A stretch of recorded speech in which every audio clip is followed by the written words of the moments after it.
Uh-huh. A little bit. Okay.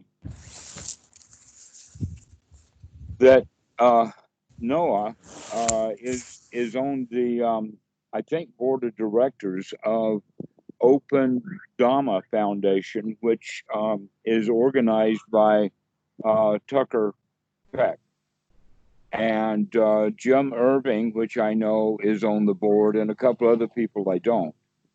Um, and meanwhile, Dan has spent a lot of time with Tucker, and also has another guy named Upali. His Western name is Paul. And we've got quite a number of others that I know of. For instance, uh, Christopher Kerr, Danny Cox is beginning to teach. There's a lot of sort of need now for the Dhamma at the same time when there is sort of a budding uh, new generation of Dhamma students or Dhamma teachers. But this Open Dhamma Foundation that Tucker runs is primarily oriented into giving scholarships to uh, students who want to do a retreat. Ah, Now, what that means is it's very Western in its style, and by doing of course. so, it it it also supports teachers in business of teaching the Dhamma. If we could change the focus of that foundation, or not just leave that alone, but have something additional, that what we're doing is supporting the teachers, supporting the teachers in several ways. One of them would be financial, and another one would be uh, uh, generally support in the sense of uh, where are good places to do retreats, but not from the place angle of students wanting to do the retreats, but rather for the teachers to find out where all the retreat centers are, so that the teachers as a group begin to have collectively more say so, with the idea of taking it in the direction of the teachers are doing this for Donna only and able to support themselves. You know, this is an old issue of mine. Yes. And so rather than making hard and fast rules like you cannot join this organization and get any support if you're charging money, that's the wrong way to look at it. But rather looking at it that the teachers themselves know that it would be better for them to work with Donna rather than charging money. And perhaps we can get the next generation of Buddhist teachers in that realm and out of the psychologist business model that this current generation is stuck in.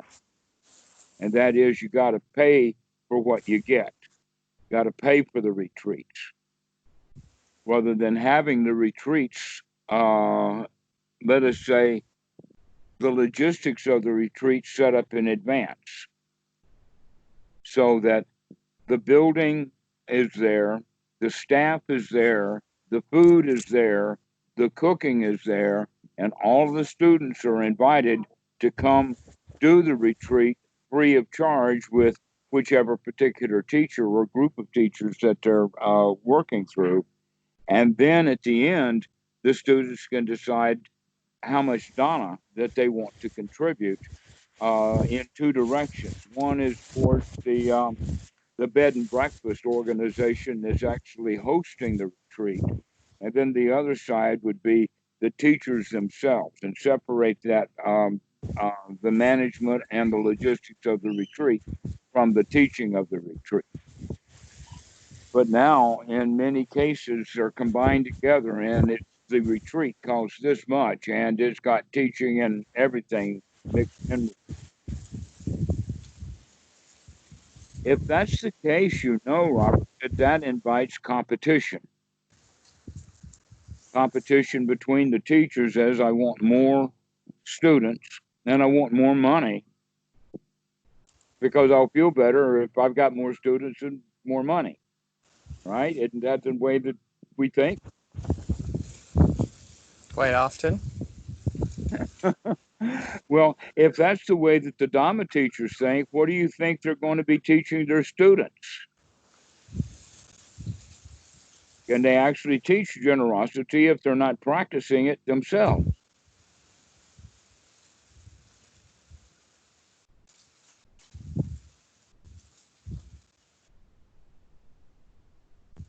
Hello? I'm here. Just Okay. thinking. So my idea is to try to get the guys organized. Just get them organized and let them kind of work it out. That I would be there, but I'm old generation. I'm talking about the young generation, the new group, the ones that are not in Jack Cornfield, Joseph Goldstein's, Achan Samedo, and my generation, but a new generation. So let's get it started, especially since there are so many people who are now beginning to see the value of the Dhamma. And perhaps this Corona-19 thing that's going on is going to add even more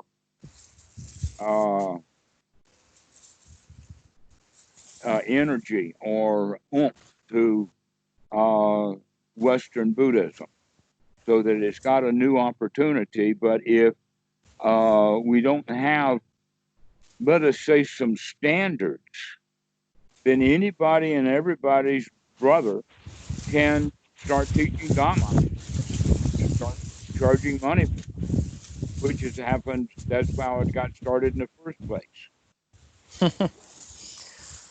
So let me clarify. So what you're thinking of is creating a resource for emerging Dhamma teachers. I have no idea how people become one, but assuming that they are one way or another. Actually, there's two ways, but go ahead. We'll talk about the two ways later.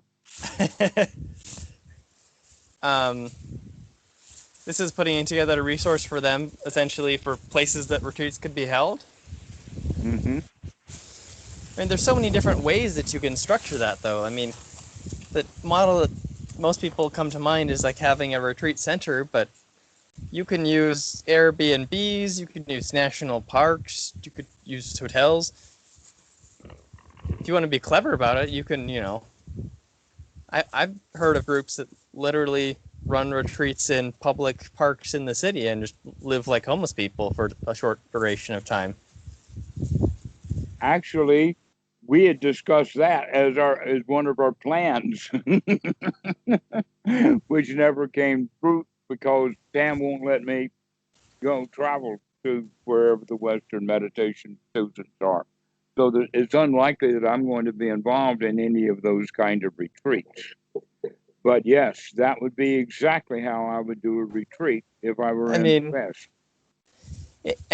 And that's not to mention the fact that you also have all of these temples set up by Asian communities, most of which would probably be quite open to people running retreats, provided that they're respectful and are able to contribute a bit to the ongoing operation of the temple. I mean, is it really that hard to find a place to do a retreat? I feel like that's the easy part. The hard part is finding the people to do it. Yes, you mentioned something there about the hard part is getting people to do it. In that regard, there would be three kinds of people. One would be volunteers, and then the others would be the ones who actually do some work, which would be the retreat manager and the cooks. And they're the ones that either have to be paid or coerced to get into it. That they've got to be old Dhamma students. But it's also possible for the food to be done by the community. That if you're going to do it off in the woods, then we can take the food that we're going to use and cook and have that as part of the meditation, as cooking meditation. Is it that hard to find people who will work in the kitchen? No, that's what I'm saying. That actually I'm disagreeing with you in a bit because of the, let us say, standard way that retreat centers have sprung up. I give you several examples. Um, Berry Center, Spirit Rock, uh, uh, what Gil Bosdale is doing. You also have Santikaro. You have the Southern Dhamma Center, which doesn't have a particular teacher. They invite teachers in, but it's still a huge organization, a building that was, or a set of properties that were set up to be meditation studios. These are a number of them. They're all over the place. Uh, Quite a number, in fact, in North Carolina alone. So I imagine that there are literally dozens. Other examples would be Coyote Stronghold and other places like that in Arizona. So basically, many of the teachers make the huge mistake of, if I'm going to teach the Dhamma, I've got to have a place to teach the Dhamma. Therefore, it's up to me to build the place. And so then each one of these meditation teachers wind up being money grubbers asking for donations. They become uh, construction contractors. They become builders. And then when it's all done, then they become retreat center managers. And their original intention was to be Dhamma teachers. And so we've listed more than 10 who have made that kind of mistake. And I don't even have a clue about how many there are. But you're right about the other one, the more Asian or traditional way, because for a long time I ran retreats at Greensboro. Mahasamsak was good for that. But what he couldn't do was provide a cook. So that was a bit, let's say, dicey, but we got that done. Getting the cook to cook for the group was the hard part. Finding someone to manage the retreat was easy enough. So you're right, though. We've already discussed this, that there are so many Asian temples throughout the United States. Like, there are heaps of them. Back when I was in Virginia, I felt like you'd be driving through the middle of nowhere with some Thai friends, and they'd be like, "Oh, let's go stop by this temple," and just in the middle of nowhere, there'd just be a tiny little one, just one monk, two monks. This was in rural Virginia, of all places. It's not a place that you would expect to have a lot of little Thai and Laotian and Cambodian temples, but there'd be just these tiny little places, a monk here, a monk there. In San Francisco, there are, or in the surrounds of San Francisco, and that includes Fremont, there are 6 Thai Wats, full-blown boat, the whole 9 yards. Yeah, 6 of them in San Francisco area. And that for a while, Abhayagiri and Spirit Rock were in kind of league with each other, so that Achan Amaro and Pisano and some of the others, Achan Samedo even, would come and do teaching that was set up for Spirit Rock, because the Wat itself is up in Marin County.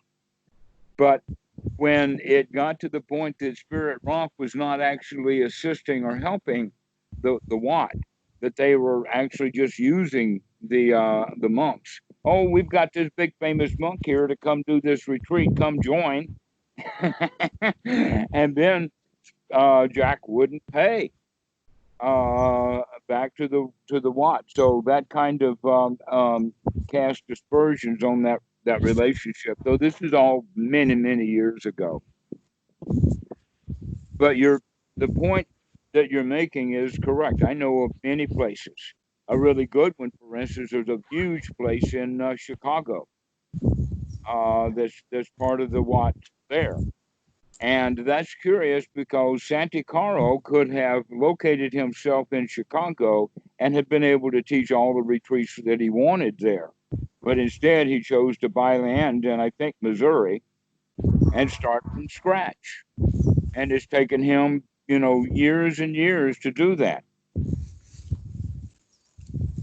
There's the same situation with Anthony Markwell, who I think you know, who's building a retreat center right here on this very island, when in fact he could have been teaching at Wat Khao Tum where he used to teach. He could have gotten all of that straightened out and gone back, and he'd be years ahead. But now he hasn't even got it up and running yet. He's tried to do retreats, but when the folks found out that they had to sleep on the floor under the meditation hall, their business was not as high. And so now we'll have to wait to see what happens after coronavirus. But all of these places right now are shut down. Nobody's doing any retreat. But I like your point about steering the teachers towards, and if there was an organization that backed them that had roots into the Sangha, that they say that it's not all Western. For instance, through Santikaro and some of the monks that I know that could be part of this organization, that would give kind of the credence rather than Joe Blow who wants to be a Dhamma teacher walks into the nearest Wat and says, "Hey, can I have your place for 10 days?" He's not likely to get it. No, but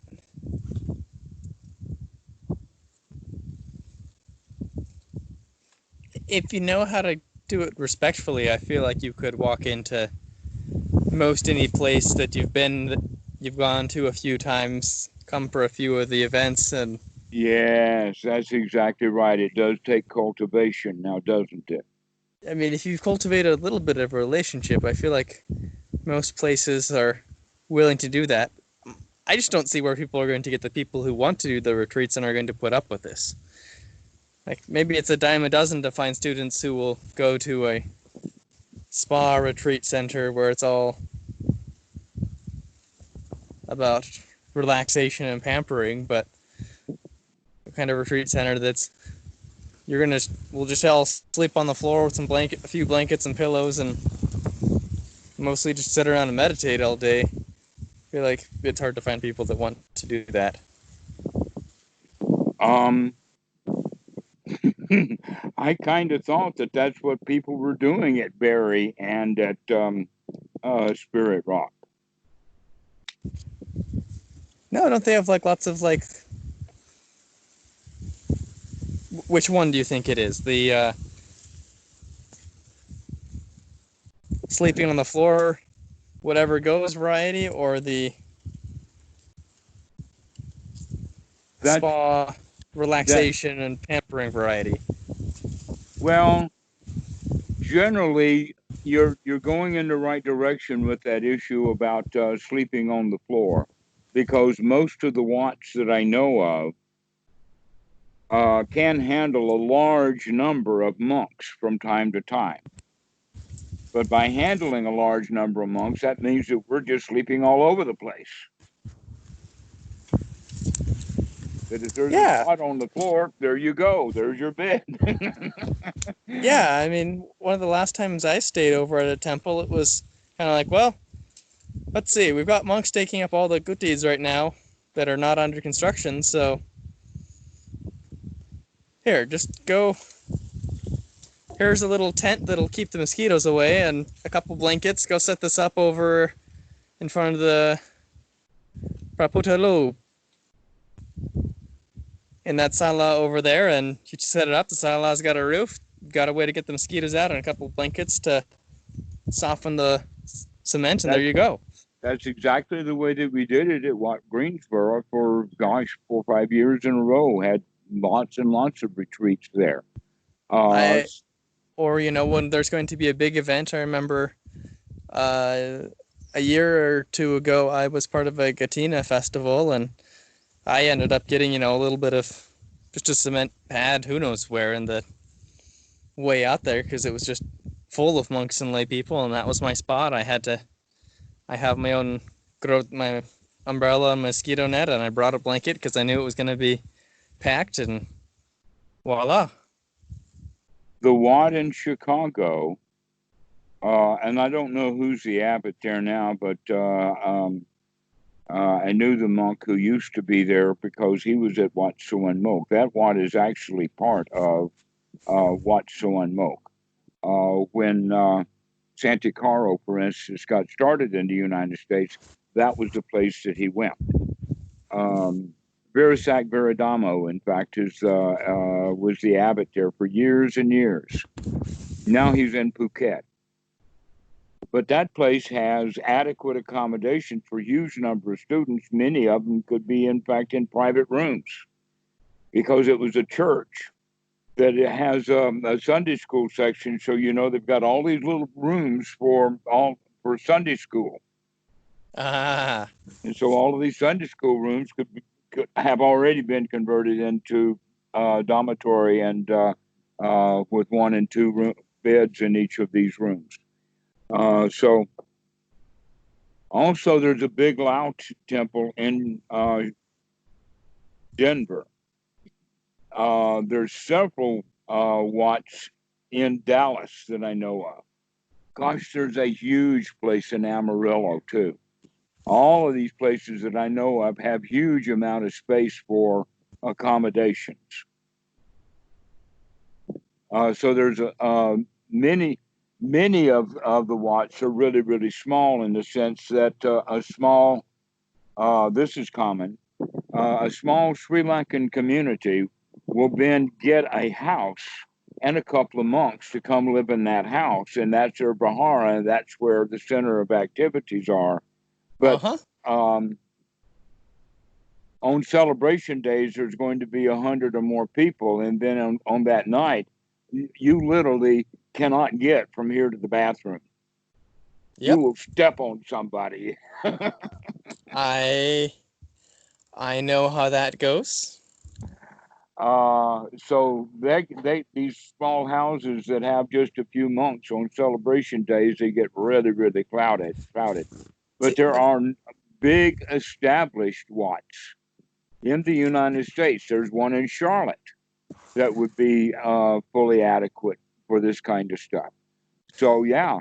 I mean, you're making my point for me. Even the tiny ones, assuming people are okay with living very simply, primarily meaning sleeping on the floor because that's often the biggest constraint.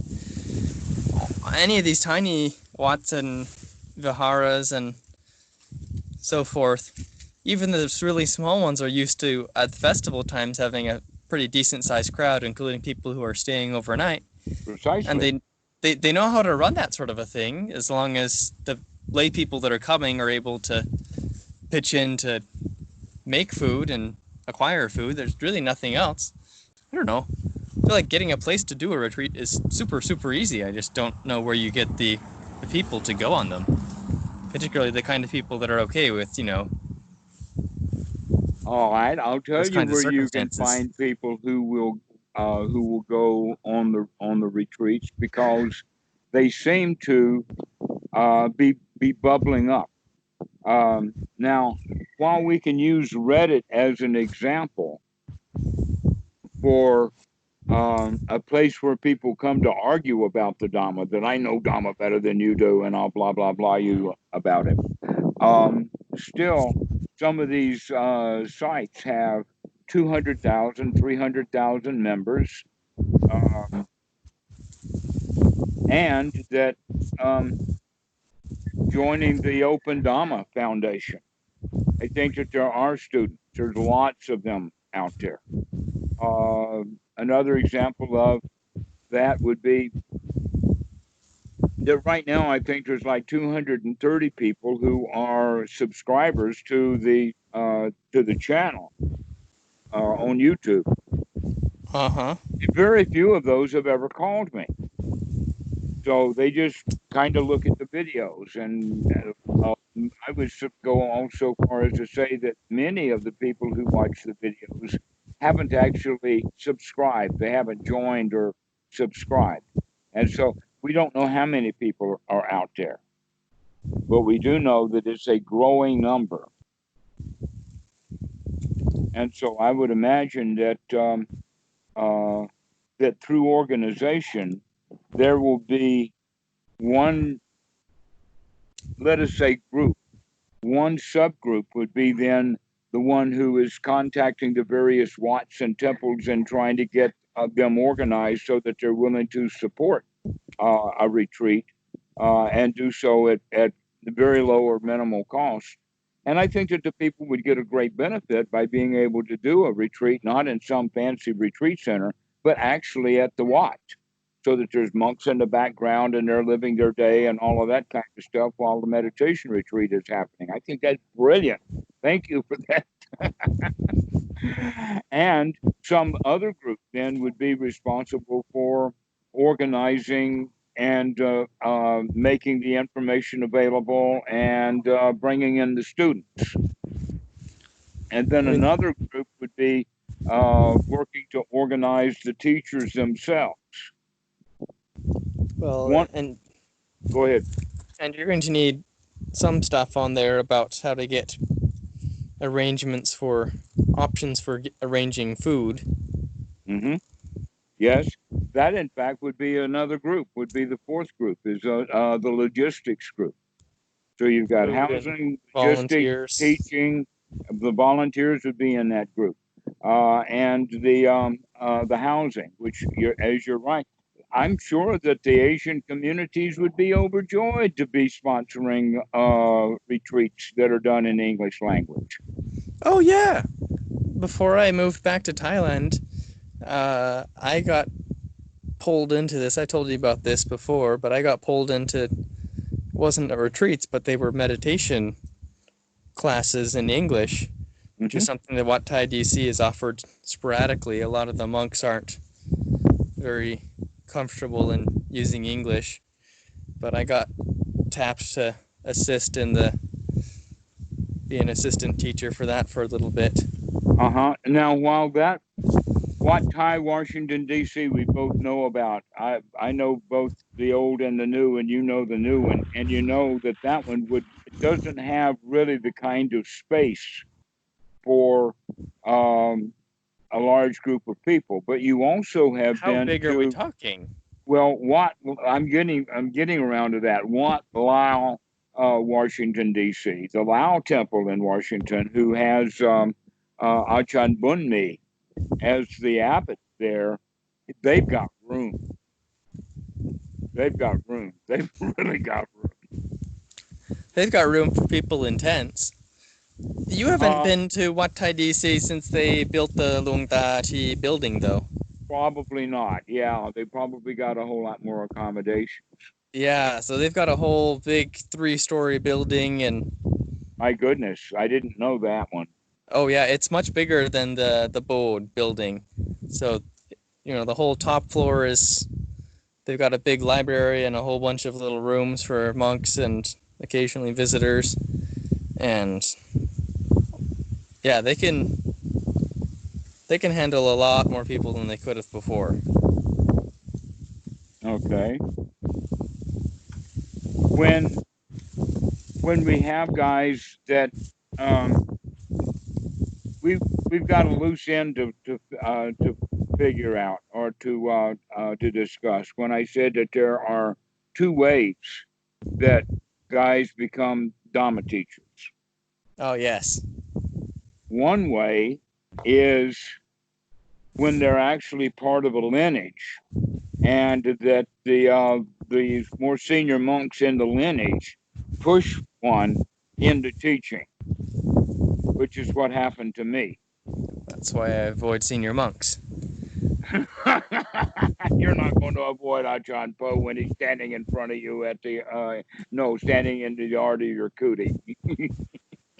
I mean, if he shows up to the yard of my kuti. I haven't seen him in over a year, and I have no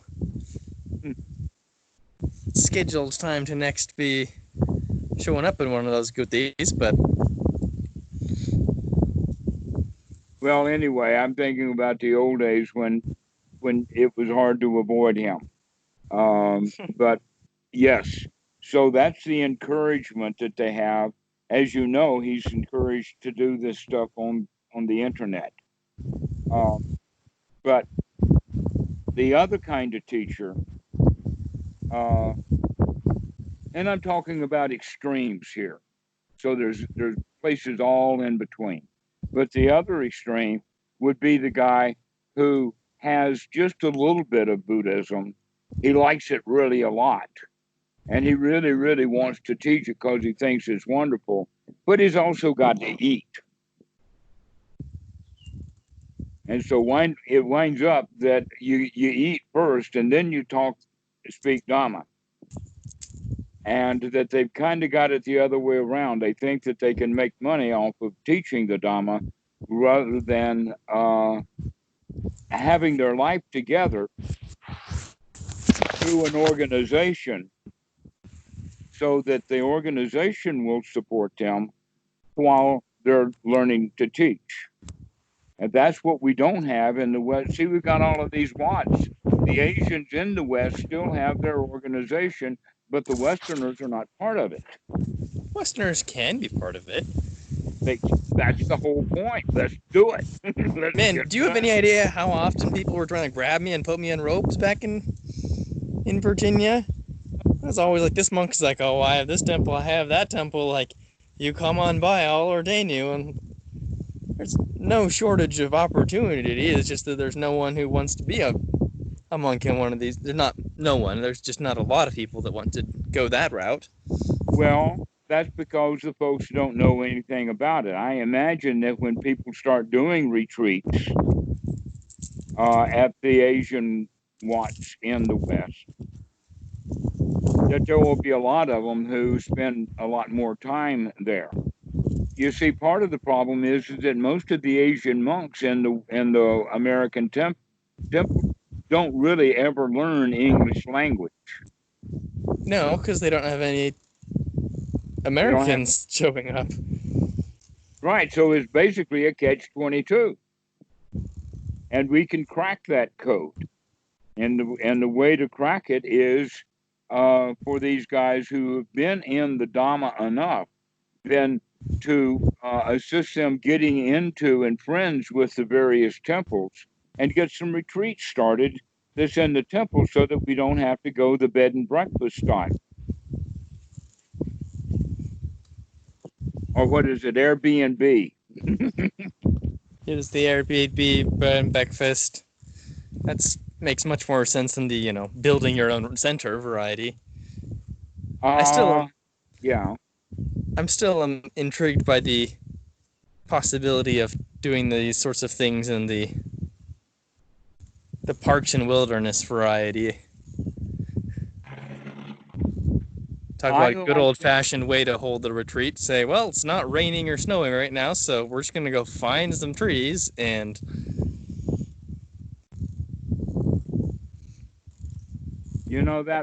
that was the way that it was done in the time of the Buddha. That was the retreat. The only thing was they didn't have an end date.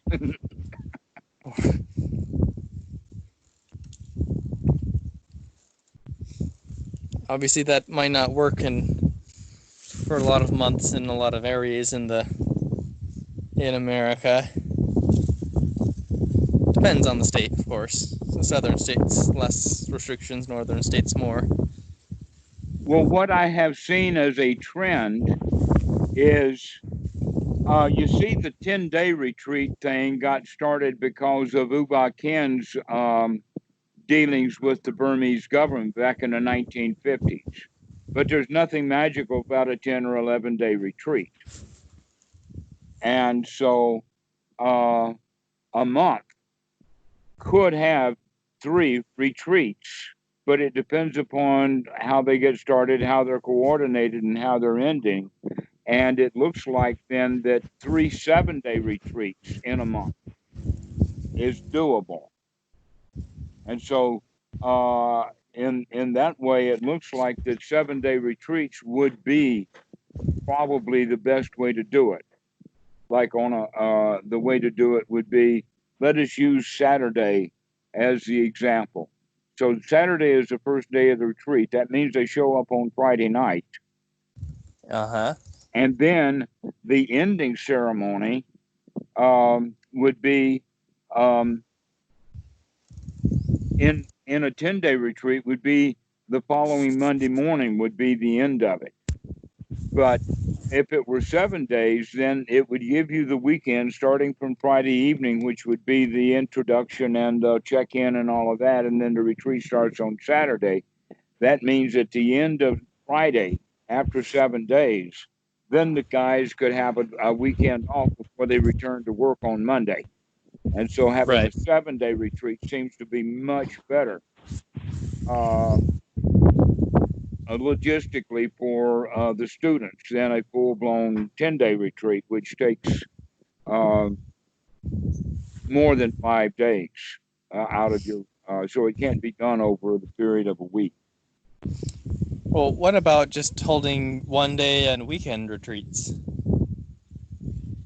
That may be the way to get it started at each and every one of these Wats that we're talking about. We have to also recognize that there's a whole lot more than just the Thai Wats. And in fact, I think that Laos has got more Wats in the United States than the Thais do. Oh yeah, I'm not singling out the Thais. And then there's the Cambodians. They're good too. They've got a lot of Cambodians, Wats. Sri Yeah. Lankans, the Burmese even have some. Yes, there's not very many Burmese and not very No. many Sri Lankans, but because of the war, you'll have, in fact, Vietnam. The Vietnamese are the biggest group, and I would be against holding retreats in their facilities. In fact, you're the one who told me that the Vietnamese government required that Mahayana and Theravada merge together, and it seems to have worked very well for them. Oh yeah. And so doing whatever tradition retreat that the student is trained in at a Vietnamese temple will work, which means if the teacher is Mahayana, they're good to go in the Vietnamese temple. If they're Theravada, they're good to go. And the majority of the temples, I think, in the United States are Vietnamese, followed then by Laotian, then followed by Thai, and then trailing up the Cambodia as the main big ones. And then the ones who are just dabbling would be the Burmese and the Sri Lankans. And plus, there are other Asian ones. There are lots of Zen centers. A lot of the Zen centers aren't even really Asian at all. Yeah, you took the words right out of my mouth. The Zen centers are, in fact, almost all Western already. Yeah. I mean, Zen, as far as Buddhism goes, Zen sort of got the first mover advantage. Japan just did, I mean, the Japanese in the United States were rounded up and put in internment in World War II, and I think things have been downhill ever since then. So you're not going to find any actual Japanese establishments much in the United States. But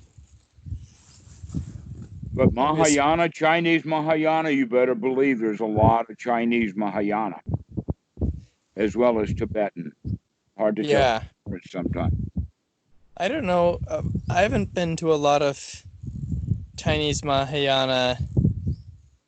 A lot of their temples tend to be more of shrines and not a monastery, so I don't know how well there is a monastery, a Chinese Mahayana monastery in Charlotte. That one I know of. I've been there. But the others I'm going by kind of recollection and hearsay. I mean, I think a lot of them, by numbers, they're mostly more sort of what I would consider a shrine, and so they aren't set up for, people living there. But still, it's down in the minuscule part like Burma and Sri Lanka. To where the Right. Japanese, I don't know of it. Every Zendo is going to be a Western thing. It's not going to be Japanese. Right. At most, there may be a few Japanese people. Perhaps the Zen master might be Japanese. Might be Japanese is the word here. Most of them won't. Some might. Yes, But even then, but most of the students will be. right, they'll all be Western as opposed to say a Thai Wat. If you Right. walk into a Thai Wat, you'll be the only Westerner in that Wat. Yep. If you walk into a Western Zen place, there may be one or two Japanese, and everybody else is Western. That's the point that I'm making. Right. I don't know how well the Zen centers would work for holding a Dhamma retreat. I don't know, but they seem like I've got a student. Gosh, what's his name? He's done a Zen retreat. Aman has done a Zen retreat in a Zendo that's in northern New York. And so if they've already got their facilities, that's not the group that we're thinking about anyway. In other words, in the Zendos, they probably because they've got a master there, that they're only interested in teaching their lineage, that they've got it set up. Right. That's why I think they wouldn't work so well. Is because if they've been able to establish the Zendo, usually it's kind of they already have a set teacher for the location who runs things, and odds are pretty good that they have sessions, that they have these Zen retreats on a regular basis already, and they wouldn't want Mm-hmm. to be so open to outside ones. The same is true with several of the Mahasi centers that I know of, that they've already got set teachers, and the teachers and the buildings are already associated together. So Right. what I'm Those looking wouldn't at work. are I all doubt of a lot of the Tibetan ones probably wouldn't work, but most of the Southeast Asian ones I feel like generally don't have any sort of meditation retreat offerings, maybe an occasional thing here or there, but there are heaps of them that have facilities, and it wouldn't be hard to build a relationship and use the right. facilities if that was needed. So with just the numbers that I've mentioned, I can right off the top of my head can think of 10 or 15 guys who would really like to get into teaching meditation, but they don't know how to go about doing it because there's a whole lot more to running a retreat than just what am I going to say while I'm running the retreat.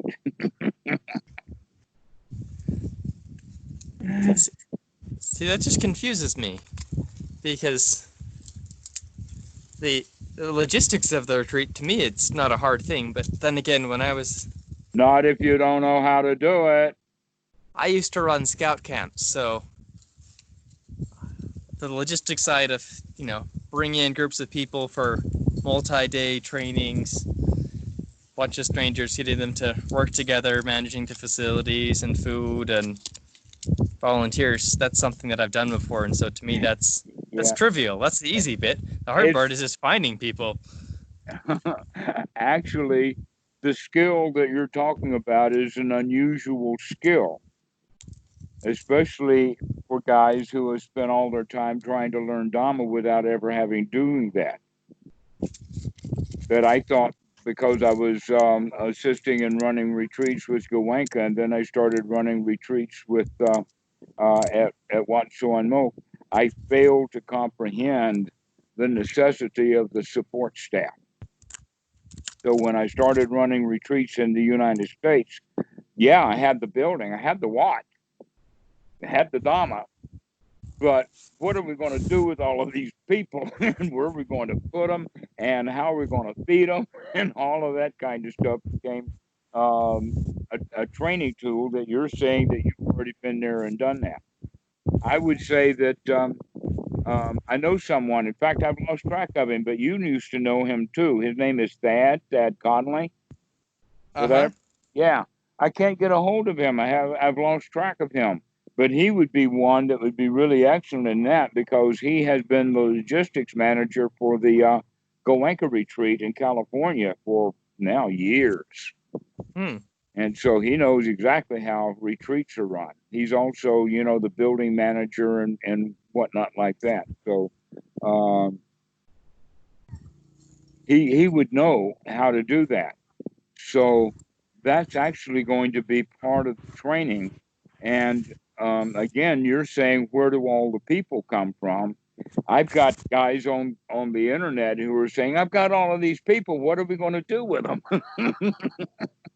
Well, especially if the retreat is, say, less than 20 people, I feel like the logistics is quite easy. Once you get more than that, then you You're start right. needing to have some actual dedicated staff who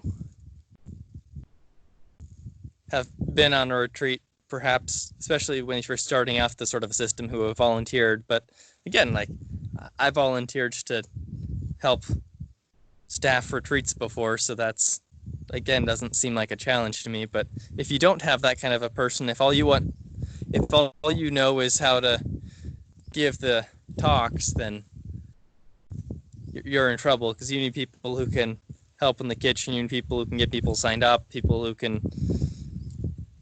talk to people who are wanting to drop out of the retreat or have other issues, or scheduling the facilities and all the logistics. Name me stuff. one student who does not want to drop out of the retreat. Well, there's always everyone might think about it at some point. Yeah, that's what I mean. Everybody that goes through everybody's mind. Let me out of here. But at some point, you have to have someone that students can go to if they are actually serious about jumping ship.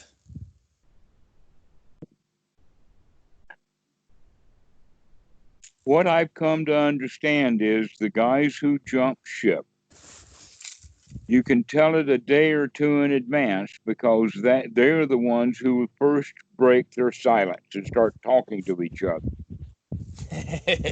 And then they talk themselves into leaving. They talk to each other into leaving. And so if you can maintain silence, you can pretty well keep the group together.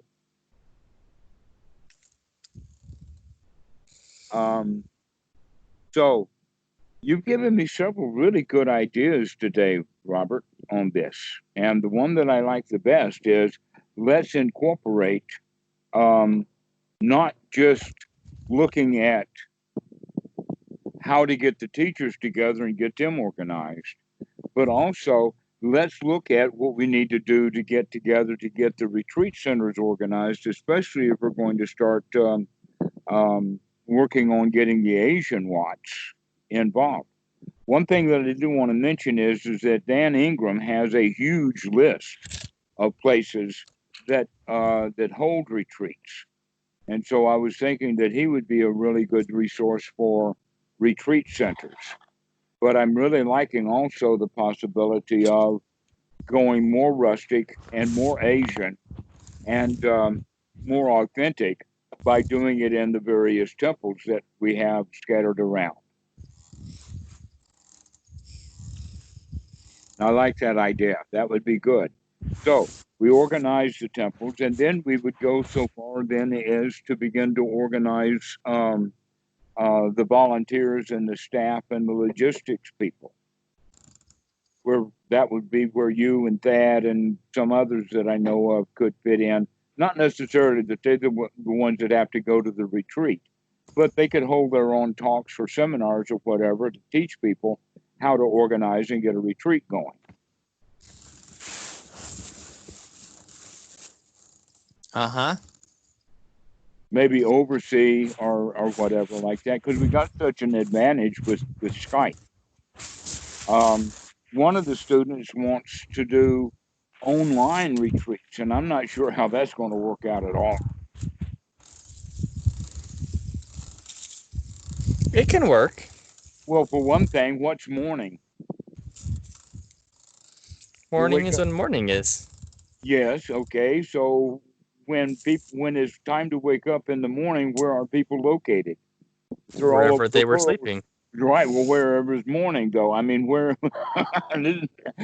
Because we've got students in England, we got them in the West Coast, we got them on the East Coast. I've got a number of students in Eastern Europe, and then like yourself in this time zone, we've got students in China. We've got several students in Australia. We've got students in Thailand. 3 or 4 of you now in Thailand. Did And I so, ever tell you that I once was joined in on a 2-day session online? oh no, tell me about it. Yeah.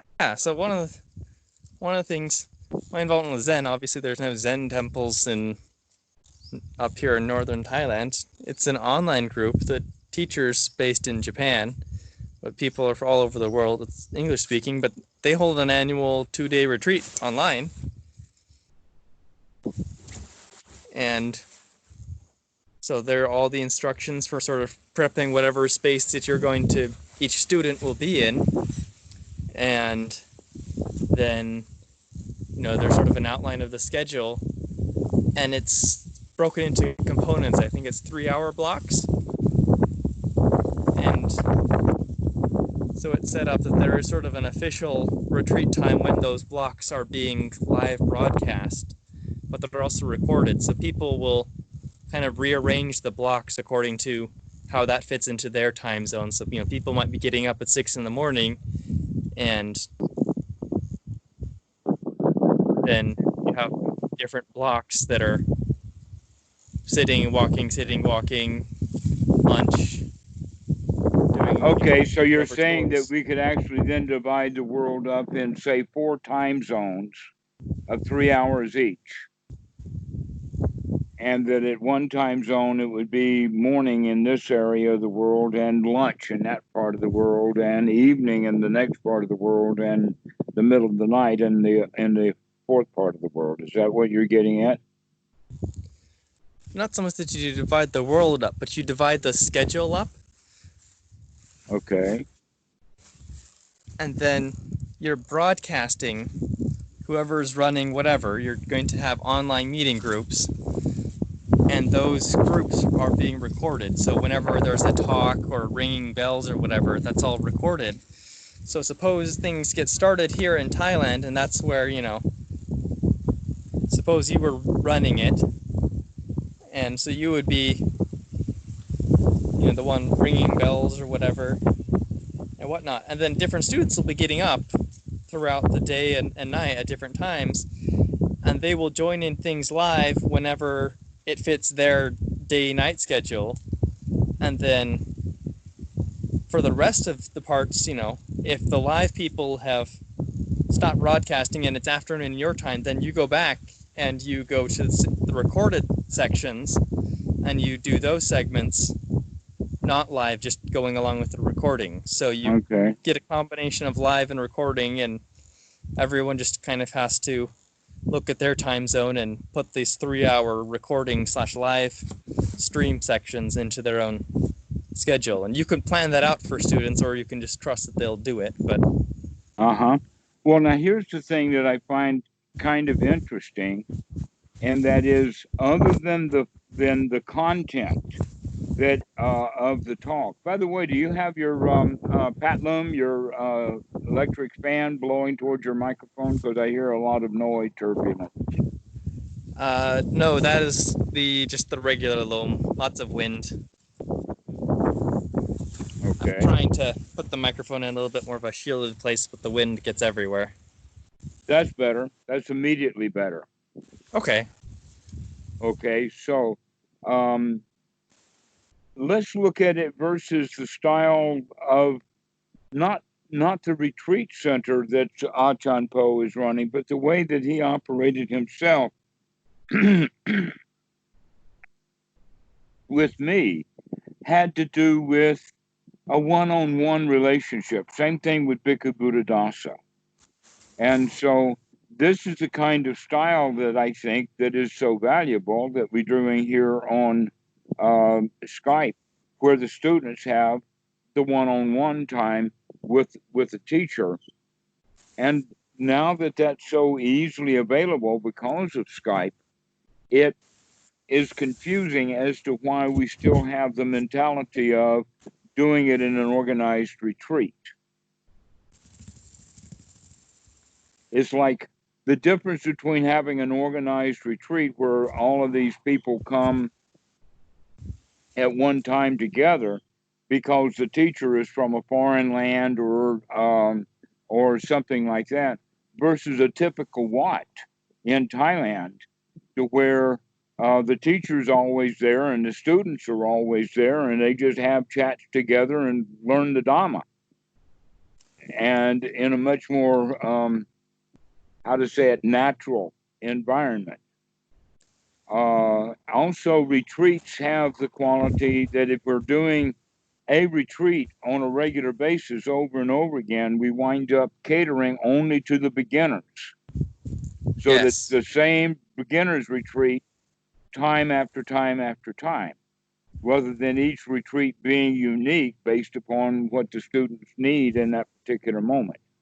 So I'm having a little trouble getting my head wrapped around how can we change the style that's working on basically for the first time on Skype, and trying to shove that back into the model that we've grown up with, but only in the past, say, 70 years of these 10-day retreats, that the more typical or old-fashioned way of doing it was much more natural and not so much organized. And here we're talking about how much organization that it takes to get the student, to get the building, to get the logistics, to get the food, to get the teachers all arranged up. It seems like not so natural a thing to do.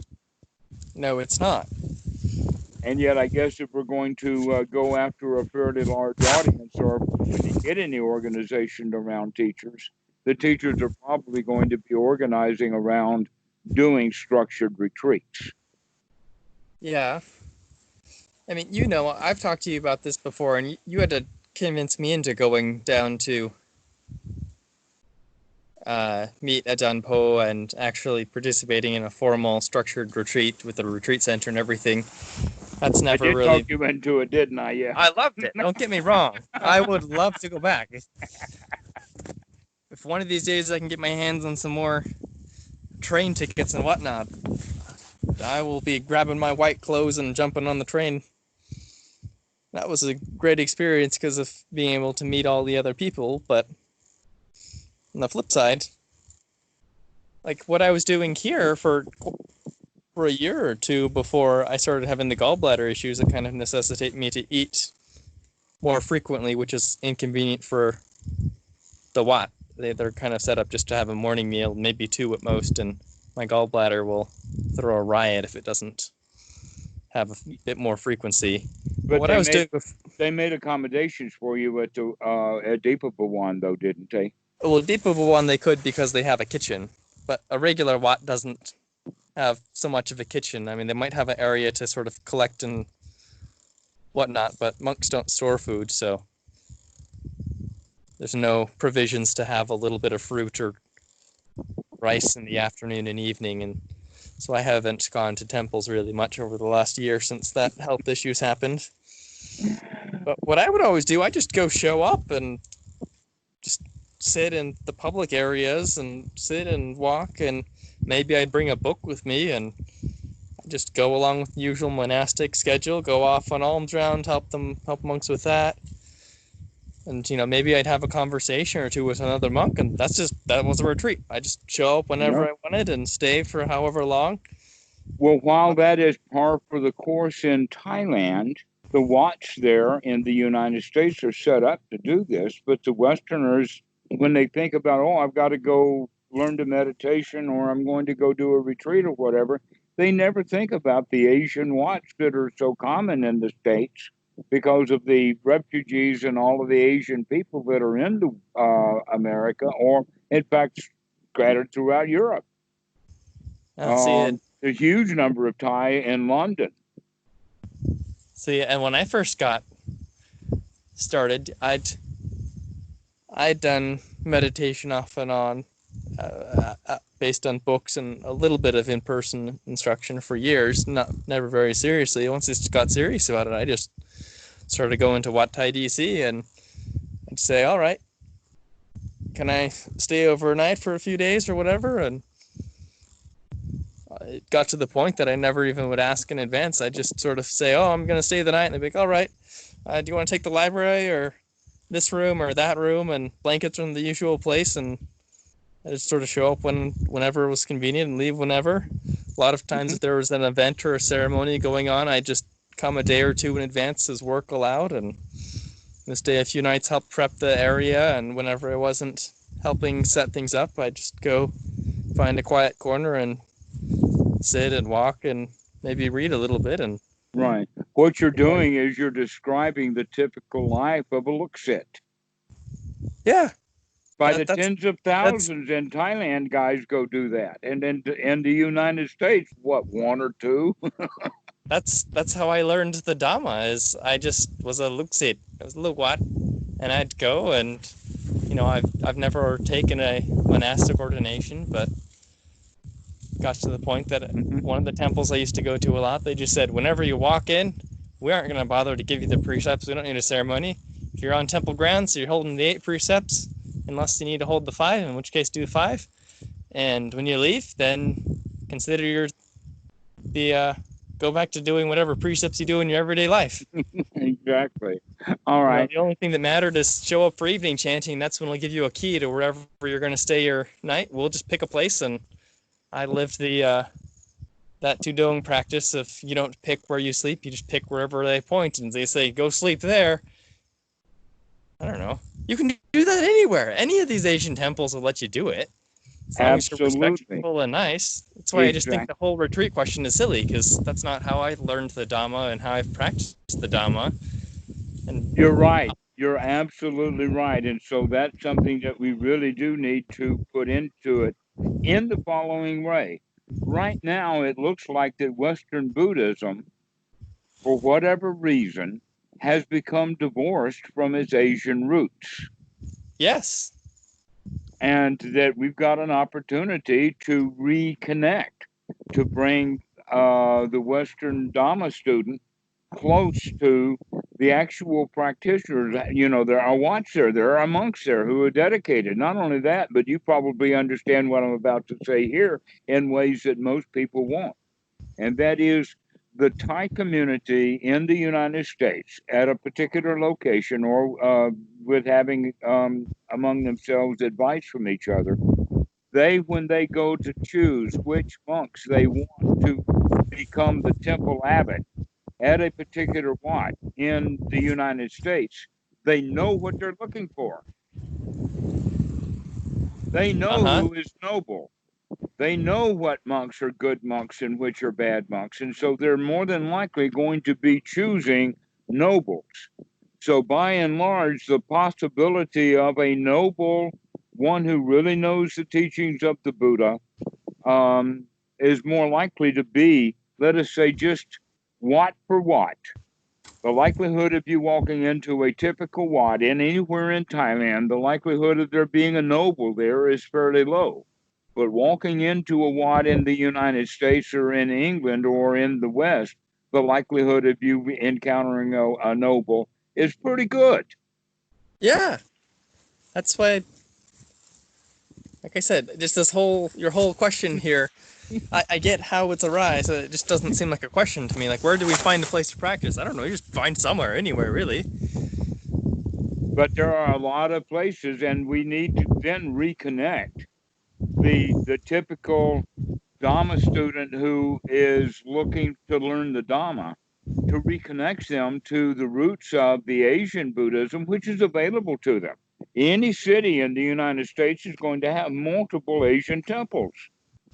But where's the room for the Western aspiring Dhamma teacher in this? Like, when you're a Luksit Wat, you don't have a teacher. You have a bunch of monks who are kind of your older brothers in the Dhamma who are helping you out. They're your brothers and aunts. You're your brothers and uncles and father and grandparents and whatever else you want.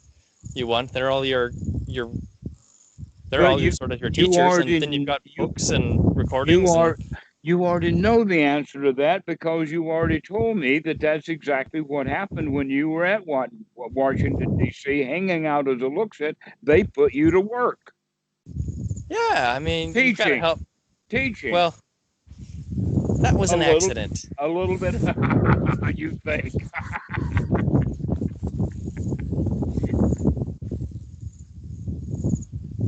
I don't know who was at the abbot at Wat Tai, Washington. Lunpo Surawak was the temple abbot there then.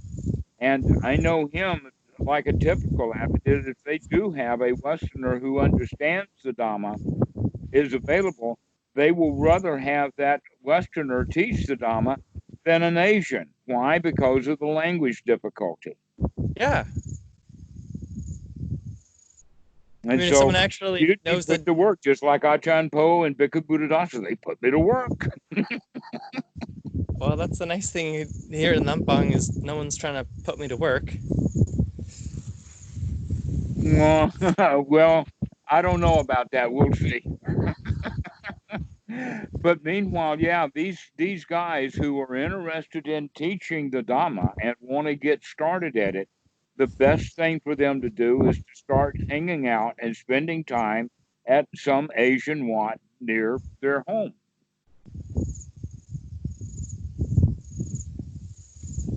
That they may, in fact, get a big dose of magic when they go, but that's just part of the the bath that you take. That they'll get right down to real Dhamma pretty soon.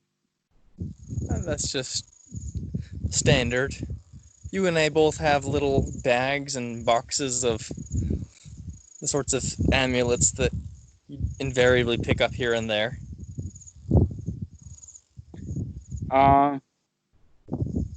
Yeah, David told me a very interesting story. I think I've told you this, that he went from, he was staying in somewhat outside of Wats and Mo, kind of in the south, because Achan Po had sent him someplace. I don't remember where it was. But he had to go for his visa in Kuala Lumpur, and when he went for the visa, he took the time to go to the Thai temple in Kuala Lumpur, which of all things had a Sri Lankan monk as the abbot. Go figure. Interesting. But when he went up to this abbot to introduce himself and to talk about it, the abbot was already having a conversation with a Chinese woman who had just lost her husband. Mm. And so, yeah, they were in English because Sri Lankan and Chinese don't mix so well. So the natural language they're going to use is English. So David knows what they're talking about. And David thought that, well, why am I going to even spend any time with this guy at all? He's just magic up the nose.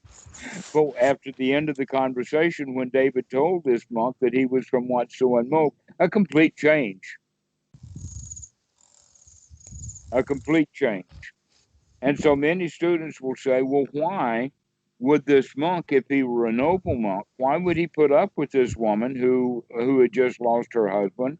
And the answer is that in this day and time, on this time of grief, teaching the noble Dhamma is not the right thing to do. This is not the time to tell her to stop thinking about where her dead husband's gone. That's not the time to have that conversation. You want to give her consolation. So whatever she believes in, you're going to support that. You're not here to cause suffering, you're here to eliminate it. So sometimes we have to deal with some magic. And the Buddha did that too. I mean, he taught Brahmins, and when he taught them, he knew all about their Brahmanism. Uh-huh. But when Westerners read that, they say, oh, the Buddha was teaching this stuff. No, he wasn't teaching it. He was just proving to the Brahmins that he knew it.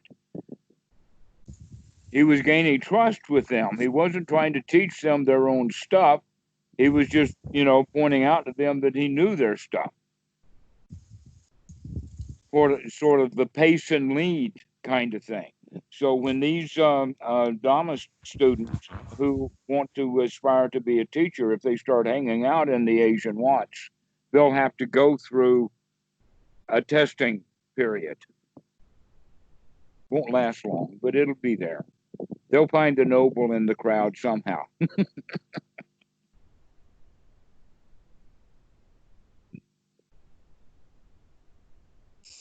But a lot of the Asian places are going to look for kind of how long someone's been in the Dhamma too. Yes, precisely. But they'll also listen. If if he wants to talk about rebirth and reincarnation, the monks will talk to him about rebirth and reincarnation. If you talk to Bhikkhu Buddhadasa about it, he won't have anything to do with it, neither have I. But the Asian monks are used to that. Well, And what I so, mean by that is for the aspiring Western teacher, if they do go to their local Southeast Asian temple, I don't think it's going to be, show up a few times and get put in as the designated English meditation teacher. But if someone's obviously has been around the Dhamma for a while and is willing to kind of support and be a part of the community, it's not going they'll to be test him, difficult. right? If he knows the Dhamma, they'll know he knows the Dhamma.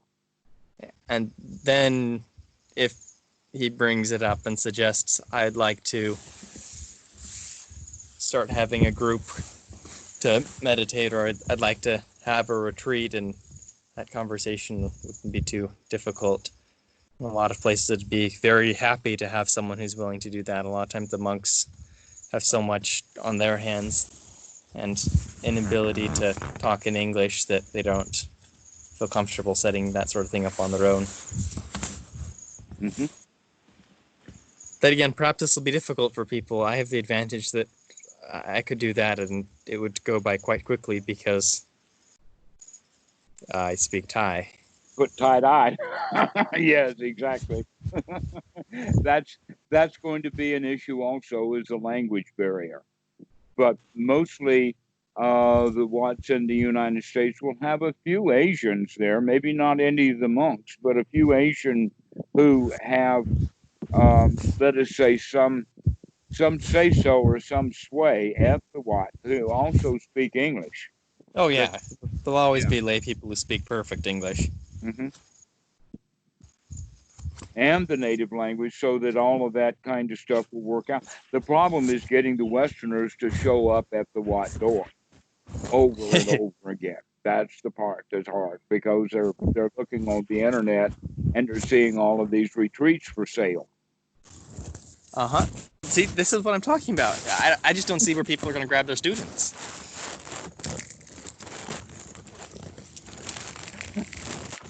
I don't know. Sometimes I think that the psychologists are right when they say you get what you pay for, which means if it's free, it's not worth anything. Oh, great. Next thing you know, you're going to be calling up and talking prices with places. Who, me?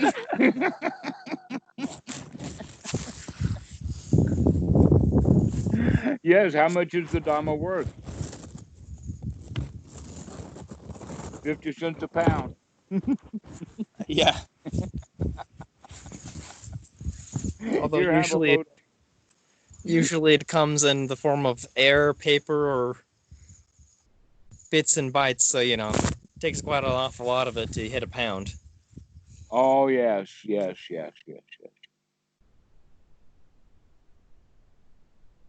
Well, this has actually been, this talk has gone in a direction that I didn't expect it to go, but it's been very, very valuable, and you've given me quite a lot to go on. Before we close this, though, I'd like to find out how that book is going. The Anapanasati. Yes, I know. I know. I know.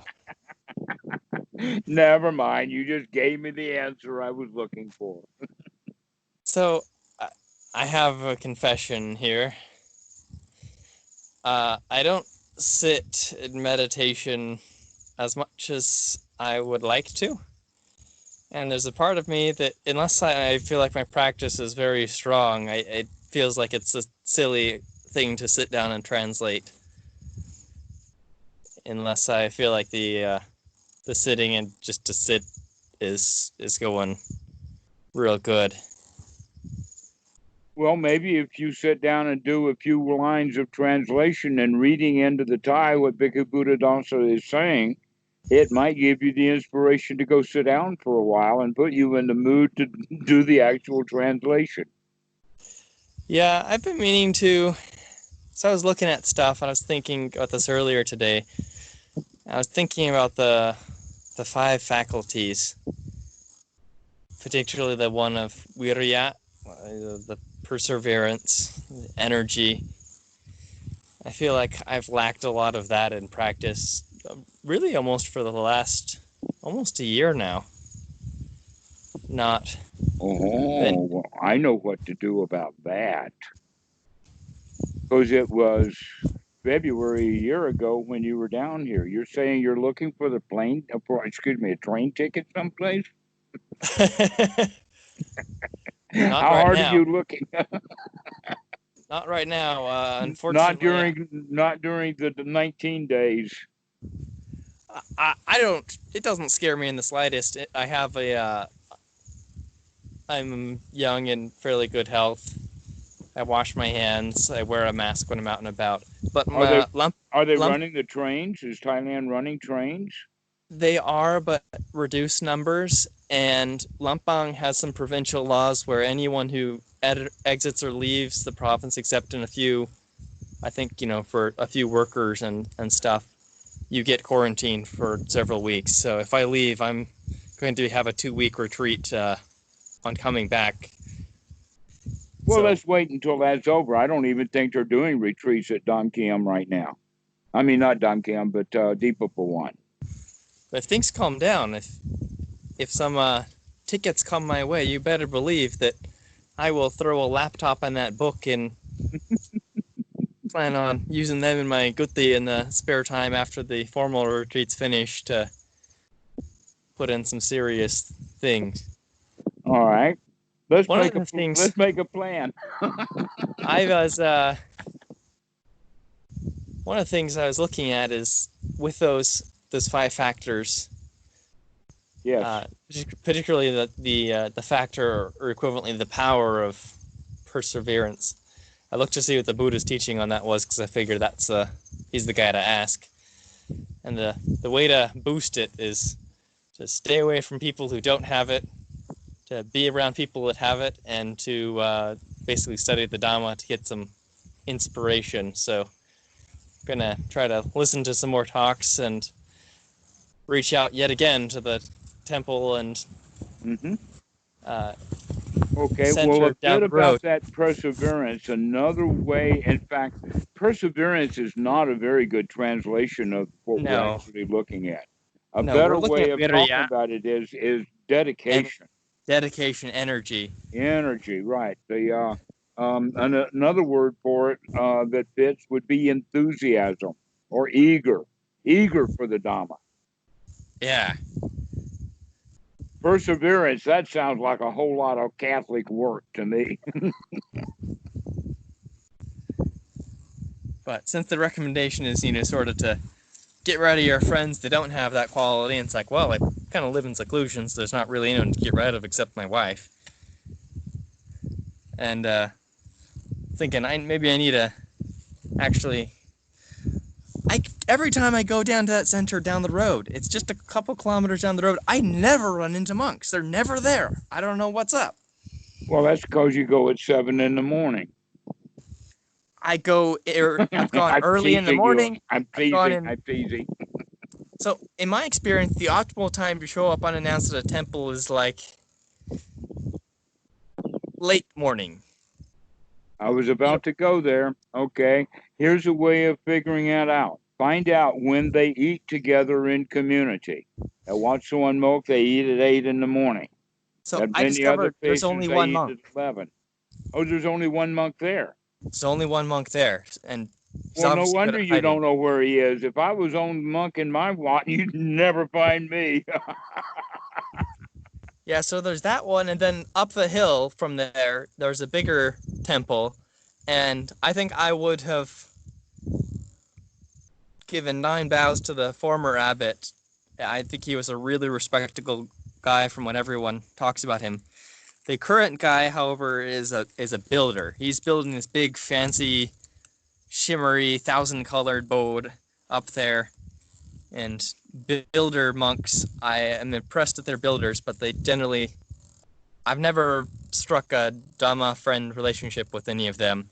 The I've gone to that. builders, as you know, even the Thai people know that's what I was talking about before, that they know what kind of monk they want to invite to go to a Wat in the United States. And that's a big deal because they've got to go through religious visas and all kinds of stuff.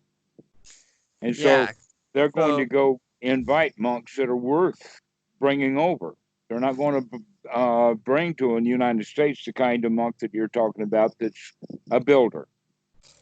like the old Luang Pu, he set the place up, and you can see his handiwork is a bunch of really small gutis spread very far apart in the forest, and they planted a bunch of trees, and that's it. And then he passed away some years ago, long before I moved out here. And the new abbot, who's been at it, I think coming up 5-10 years at least, he's built this massive big white statue you can see from all over the place, and he's building the big fancy board.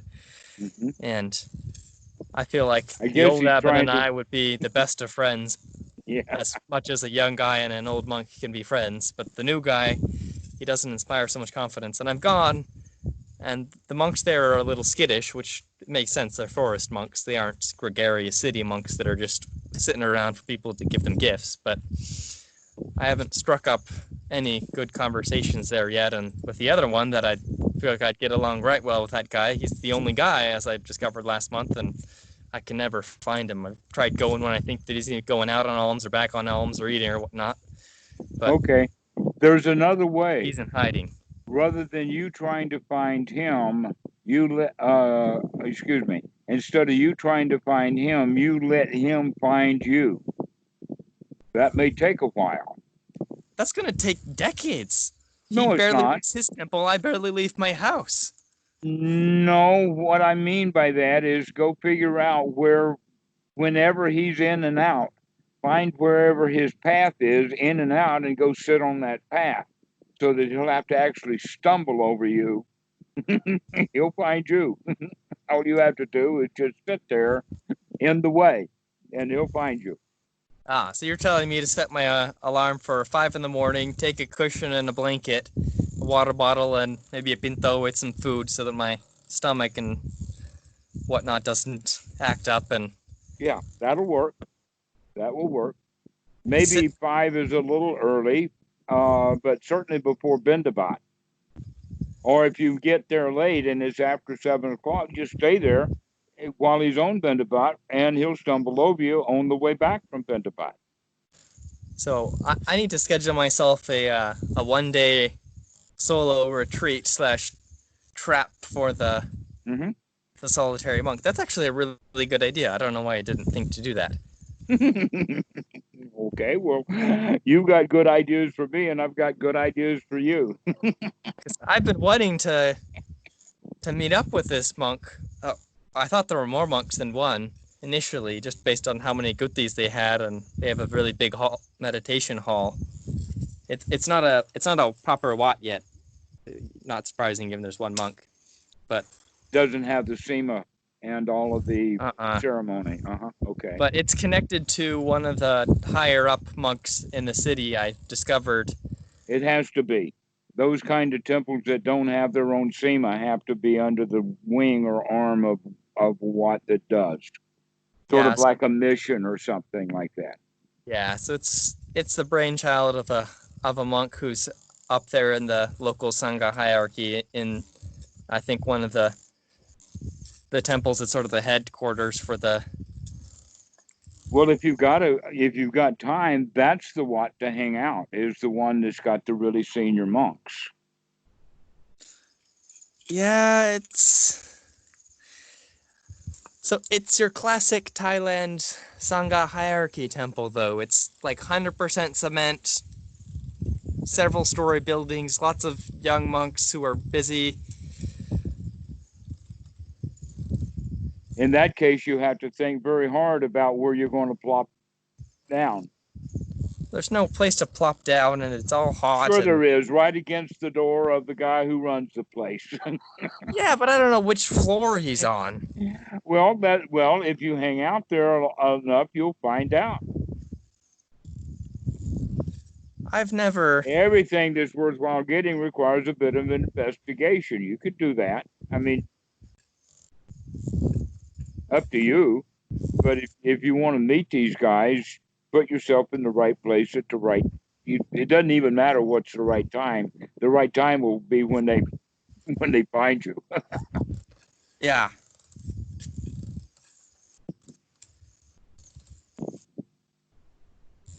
Yeah, like I think it was Woody Allen that said that 80% of success in life is just showing up.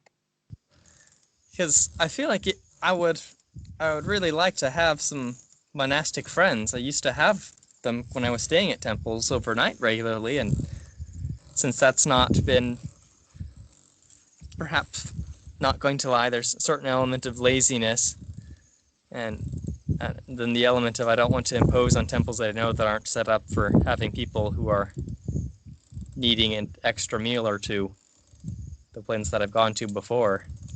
And I have these temples just right down the road that it seemed like they'd be so great, and then I just never catch anyone there. Huh. So, But that's because you're the hunter. You're trying to catch him. You have to be the prey and let him catch you. it makes perfect sense. It's That's the what old I want. story of how do you catch a black cat in a darkened room? The answer is you sit down on the floor and wait for the cat. It would probably only take a few hours in the morning. I mean, probably Right? 6 to 9. I know when it gets hot, and I know that they aren't going to be out on They're Bindabat not going to be out when it's hot. when it's They're not hot. going to be out really early in the morning. But there's a time for, in fact, here's an example. At Watsu and Moken, 9 o'clock is the magic moment. Why? Because they eat at 8, which means they're finishing up by 9. When they eat at 8, that means ceremony and a bit, and then the eating. But about an hour later, about 9 o'clock, maybe a quarter to 9, something like that. That's the sweet time to go see Achan Po. I know where he's going to be. If I don't catch him at that time of day, I don't know where he's going to be. Yeah, you're not going to catch him. Not going to catch him.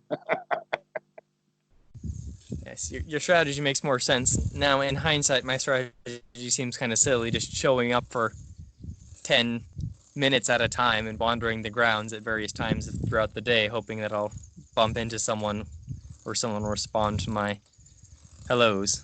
Mm-hmm. It's not nearly as efficient as just simply popping my butt on in the middle of the road and waiting till someone comes in or out. There's only one. There's one gate, so it's got to go through there some point during the day. Someone has to. Right, exactly. So, in that regard, the advice that I'm giving you here would be the same advice that I would be giving to any budding Dhamma dude in the West, is to just go to the temple and show up and let them find you. Show up and stick around. Show up and stick around. Sit down and enjoy your moment for a while. They'll find you.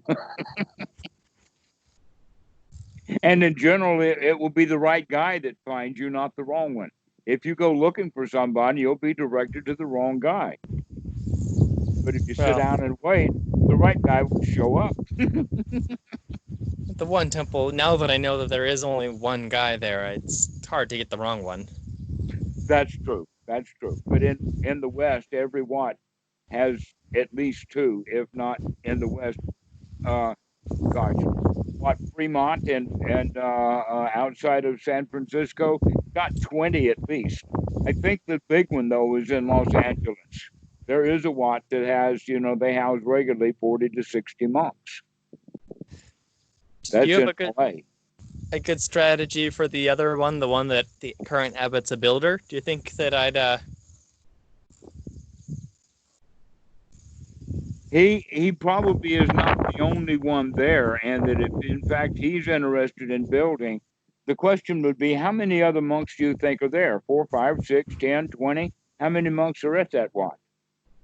based on the number of gutis, most of them look unoccupied, but I've seen several monks there, so I'm guessing there's probably 5, no more than 10 monks there, but they could house maybe up to 20. I bet you'll find among that group an Achan. Normally, the temple abbot, this guy that's a building, he's a Maha. But all you would need would be an Achan, a monk of 10 years or more, and you're more than likely going to find that. It's unlikely to have a Maha and then have all brand new monks under him. Because he's a builder. He doesn't want to be involved with the management of all of those other monks, but somebody will. He's the guy. The Achan. I mean, they changed the name too. Of the what? Yeah. So the old one was... That's unusual. Something other, you know, a peaceful whatever. And then the new name is Samaki Bunyalam. A lie? Samaki Bunyalam. Bunyalam. Yeah, so Samaki, like unity, Bun, like merit, Lam is like... Mm-hmm. But Nalam normally means Dhammayut. Yeah, but this one's not Dhammayut. I know that.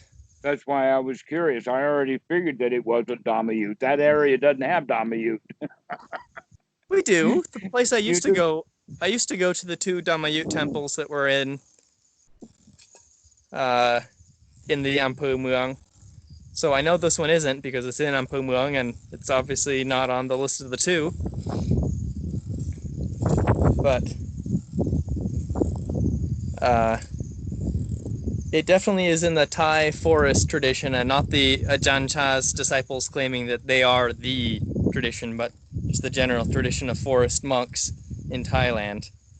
I've seen that before. Somewhere or another, some Westerner decided that because Ajahn Chah's group is part of the Thai forest tradition, the mistake then is they are the Thai forest tradition. And no, they're not. They're in the Thai forest tradition. And guess where the Thai forest tradition is? Is it in everywhere? Right. It's not in Udon Rajasima or Ubon Rajasima. It is in Thailand. Yeah, every place you find a forest, you're going to find a forest Wat. Yes, this is a northern Thai forest Wat. It's not connected to those. It's a very renowned, within, a small geographic area, very renowned monk with a very large area that's just forest and standard forest temple. You know what they're like. Mm-hmm. So I kind of feel like some of the monks there would make good friends. It's just they're tricky to catch because they're forest monks. So, they're going to go on Bindabat, come back, and they might not even eat together. Mm-hmm. I used to go there sometimes and just meditate in the sala, but no one ever came up to me, except for a lay person who was worried about me. Because I was walking and they were worried that I needed a ride. Oh, okay. Well, since your Thai is so much better than mine, I'm sure you know exactly what to do in that case. Yeah, but I never contacted the monks there. But if you think it's worth another shot, I gave it a shot. I think there was a week where I went and I sat every day there just for 30 minutes or so. And I never made contact. The other trick... Find out if you can when they go to Bindabat and when it's finished, and be there when they come back for Bindabat, which would be 7:30ish in the morning. Anytime in that area, you'll have to find out that. And every day is they don't go by clocks; they go by sunrise and sunset, and so it may be tricky, but you know when to get the time to go is not a clock time. But it's after the meal. It's either before the meal when they come back to the water. Better is after the meal. But if they're going to their kuti to have their meal, then you're not going to see them after the meal like I would if the monks were eating together. So if the monks are eating together, you can figure that out. And then you've got them all. So when they finish eating, they're yours. Yeah, I don't want them all. I just need one. I want a friend. I'm not after one to pick out. What I was thinking is having my wife cook up some sort of a a drink, and I'll go there in the afternoon since I've not had success in the morning. I was thinking of laying trap in the afternoon and seeing if I can't show up holding a tray with a bunch of glasses with perspiration dripping off them if I can't entice somebody into popping their nose out of their gootee to have a cool drink and a chat. Excellent.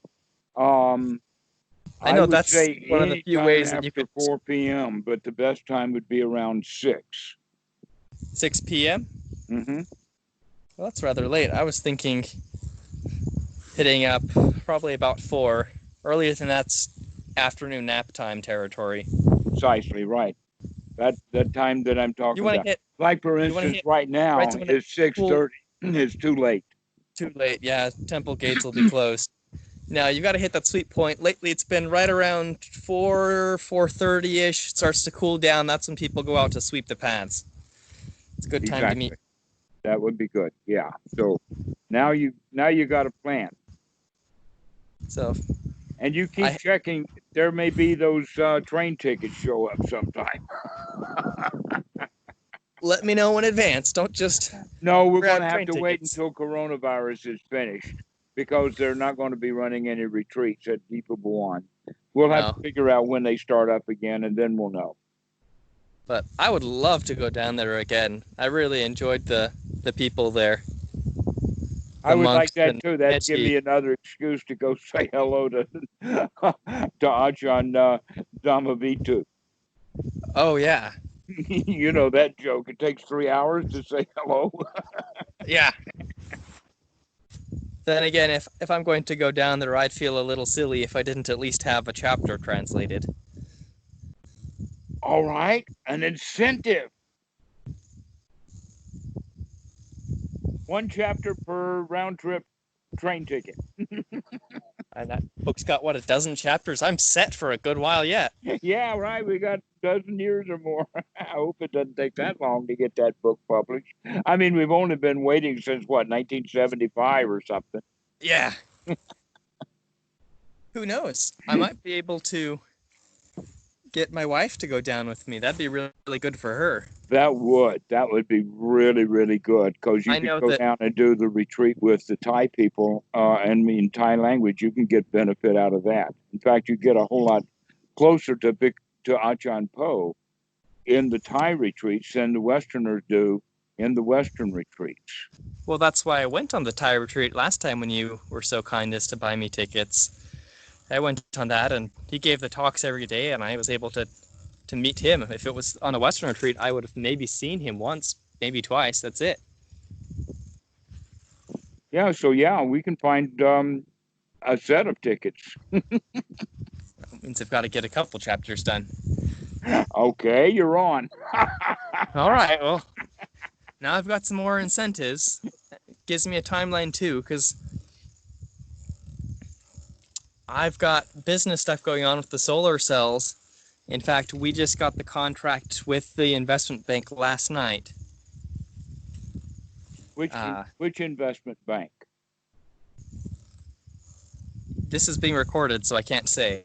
Okay, never mind. Doesn't matter. I don't care Non-disclosure. anyway. Okay. It's a smaller outfit. It's not one of the big names, anyways. All But right. they're going to be funding it, and we're in discussions with a unnamed company here in Thailand that has several of them, and still a few more months before I think it'll make much progress, but we're getting close, so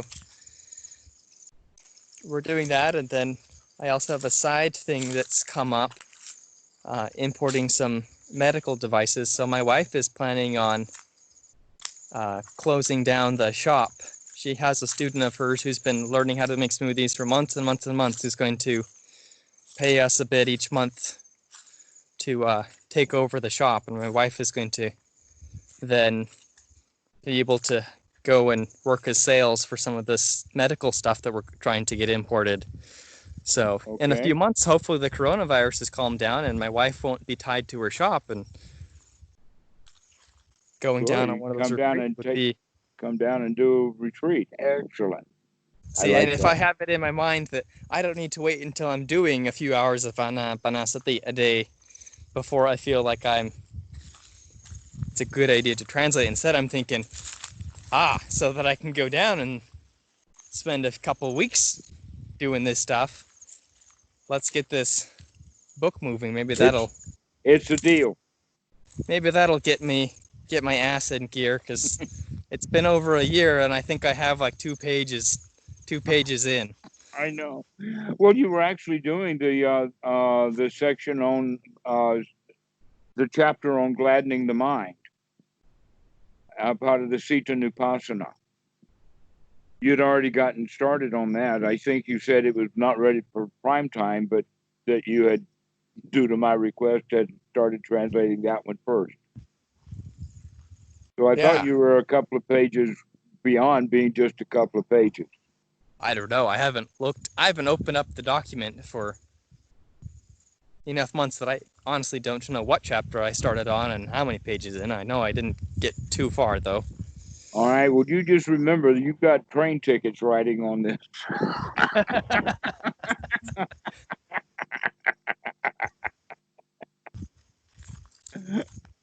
Robert, I'm going to let you go. This has been a delightful conversation, and I think that this one actually worthy of putting out so that people will get an idea of what we're thinking about. So I do appreciate you spending your time on this. I appreciate you for spending your time. I think part of what's not getting my ass in gear, I used to talk to you all the time, and the last year or so I've been distracted with other things. I don't talk to you very much, and then stuff just isn't on my mind and it doesn't happen. All right. So, well, call me. We got stuff to discuss. Yeah, the trouble is that work people also say the same things. They say, call me, we've got stuff to discuss. I've got stuff to translate. Face bomb. You'll have to make your choices.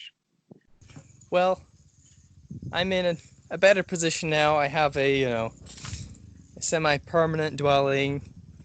I've got a good system down for making food, and a lot of my needs don't take much time. And I've been able to get my health up a lot better. That was another issue. Point. Yes, I had a lot of issues with my health, and I had no energy, and I just be laying in bed for days on end, and no translation or work or anything happens when that's the case. But my health is much better now, and a lot of my other life is kind of settled in. I'm going, I used to sit and meditate all the time because I had lots of free time. I don't have as much free time now, but by golly, I could spare a couple hours a day. It's not that much time. Why isn't this happening? And that's where I'm going. I need to get that viriya. I need to get that kicked in gear. I need to get talking to people in the Dhamma and good. Yes. Get things moving. I really have missed you. I'm glad to see you back again. And I'm glad to hear you're feeling better. I know you've been sick. So it's been great talking to you. I will try to call within the next week or so, and hopefully I'll have a report on my status as being prey for the monks. Excellent. All right. Well, we'll see you then. All right. Talk to you later. Okay. Bye-bye, Robert.